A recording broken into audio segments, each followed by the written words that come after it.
আমরা waiting room থেকে কিছু ভিডিও ধারণ করলাম। কারণ বিমানের ভিডিওগুলো এই যে দেখুন, এই যে কালাটা দেখতেছেন এটা গেটের সাথে একদম লেগে গেছে। এটা দিয়ে মানুষ এন্ট্রি হইতেছে। আমরাও ইনশাআল্লাহ এন্ট্রি হব একটু পরে। তো এই যে দেখুন নিচে যে বক্সগুলো দেখতেছেন গাড়ি দিয়ে নিয়ে যেতেছে, এগুলো হচ্ছে মাল, জনগণের মাল, সামানা, লাগেজ। এগুলা এখন বিমানের ভিতরে লোড করবে।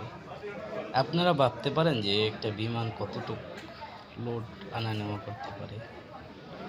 আপনার মিনিমাম আপনারা ধরেন একটা হিসাব করেন তো, যে একটা বিমানের মধ্যে 250 জনের মতো লোক যায়। 250, বড় বিমান 250, 280, 300।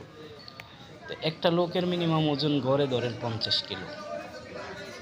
এরপরে ওর সামান আছে 30 কিলো প্লাস 7 কিলো, 40 কিলো আছে। ধরেন একটা মানুষ 100 কিলো, 100 কিলো। এরপরে আবারও কার্গো মাল নিয়ে আসতেছে। এই যে বক্সগুলো দেখতেছেন, এই সবগুলো এসে আপনার জনগণের মাল সামানা, যে লাগেজ টাগেজ যত কিছু আছে। আমরা যখন প্রবাস থেকে আসি তখন এইসব লাগেজগুলো এসবের ভিতরে থাকে। ওগুলারে বেলে দেওয়ার আগে আমাদের বাংলাদেশে কিছু কোন খারাপ কর্মচারী আছে, যে ওরা লাগেজ কাইটা ফেলায়। যাক, ওই বিষয়ে যাই না। তো এগুলাই মনে করেন যে একটা বিমানে মিনিমাম 70 থেকে 80 টন বা 50 টন এরকম পরিমাণে মাল নিয়ে যাইতেছে।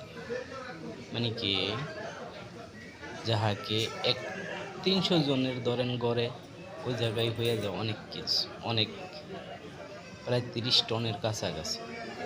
এরপরে আছে বিমানের তেল। এইগুলা, এই যে পাখা দুইটাই, এই যে এগুলার কারণ এগুলা এই যে গাড়ির ভিতরে তেল লোড করতেছে।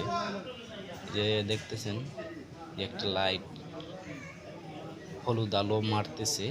এই যে এটার উপরে যে দুইটা পাইপ দেখতেছেন কালো, ওইটাই তেল লোড করতেছে। কারণ যে কোনো এয়ারপোর্টে ল্যান্ড করব, ওরা তেল নিবেই। তেল থাকলেও নেবে, না থাকলেও নেবে, কারণ নিতে হবে, কারণ শর্ট